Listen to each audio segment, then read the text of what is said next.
Hello, this is Dr. Alemi with the third section on measuring severity of illness from claims data.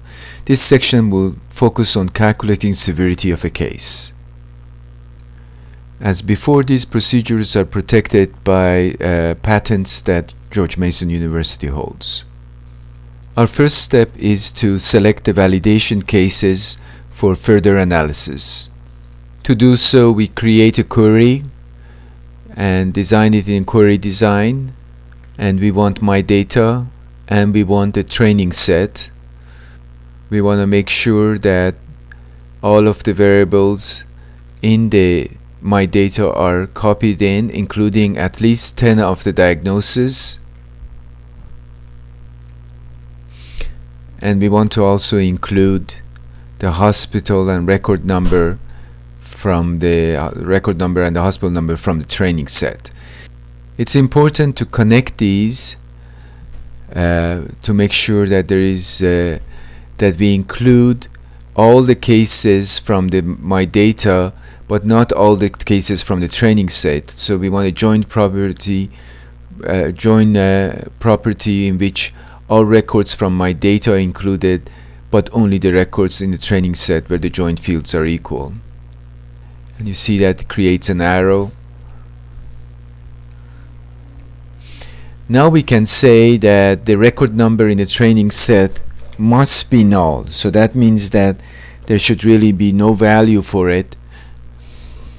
And the same we can say for hospital ID. So we can now select these record numbers and say those would be our validation cases.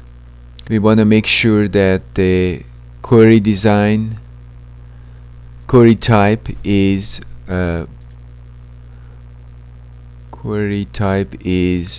make table query. We want to call that validation set. Say OK, and we are ready to save this. Yes, let's run this. It's going to create a new table. This may take a few seconds to run, especially if you have large data. We have about 59,000 records we want to add in validation set table. The validation set table is ready. As you can see that we have diagnosis in several different fields. Now we are ready to score the overall severity of a case in the validation set. We create a query in the query design, and we want the validation set added in, and we want the standard severity added in. Notice that we would need to connect each one of the diagnoses in the validation set to a diagnosis in a standard severity. So we need several copies of standard severity. In fact, we need 10 total copies.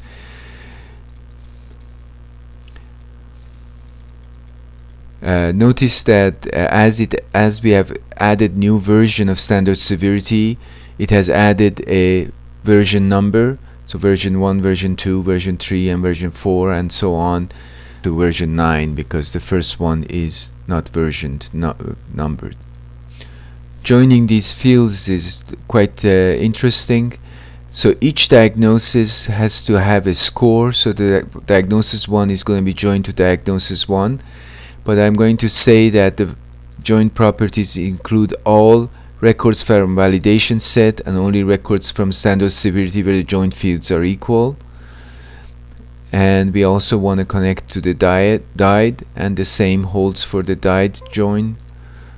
Include all records from validation set and selective records from standard severity. The same goes now for diagnosis 2. We connect that to the version 1 of standard severity, and the joint properties again is the include all validation sets, and the DIED is also connected. The same for its joint property, include all cases records from validation set and only those records from version 1 of standard severity where the joint fields are equal. We do this for all of the versions inside the of standard severity and for all the diagnoses. We're not going to show these steps, but you can pause the video and then proceed on doing this. Notice that now we have a lot of connections. Notice that each table has about 2 arrows pointing towards the table. So in this way we have told set the relationships for the entire data sets. Now we are ready to calculate the fields. So first we look at the hospital ID and record number, and then we want to have length of stay, and now we are going to calculate the overall severity. I'm going to right click and select build, and this is the expression builder. Let's try to calculate the overall severity.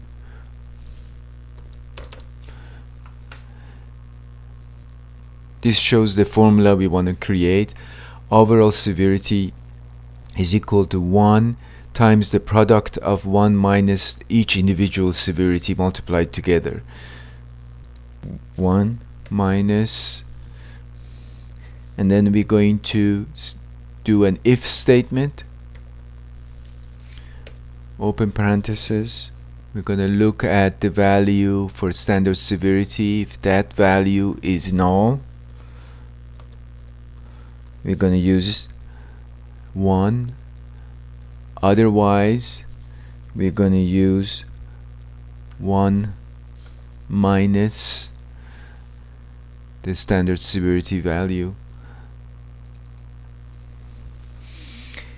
Closing the parentheses for the if statement, and this is multiplied for the same thing, standard severity for the second diagnosis. That is calculated in the same fashion. I'm going to copy the if statement, and I'm going to use Shift Delete and then Control V to paste it, and I'm going to repeat Control V to set up the information for the second diagnosis. The second diagnosis is linked to the table called standard severity number 1, and so we underscore number 1 is added in these 2 positions, and I continue doing this for all the other diagnoses. In the end, the formula I want to create looks like this. Notice that it says 1 minus standard severity in the first version of it. It's either 1 if it is null, or it is 1 minus the standard severity, and this is multiplied by the standard severity in the second version, which is now underscore 1. If it is null, it's 1, and otherwise we calculate the difference, and we multiply this together till we get to the end, to the 10th version. We are now ready to enter this into our cell values. So now we have the calculation calculated here. Overall severity is now calculated. I can run this, and there you have it, the overall severity. So for case 4001, record number 149647, the overall severity is 0.15.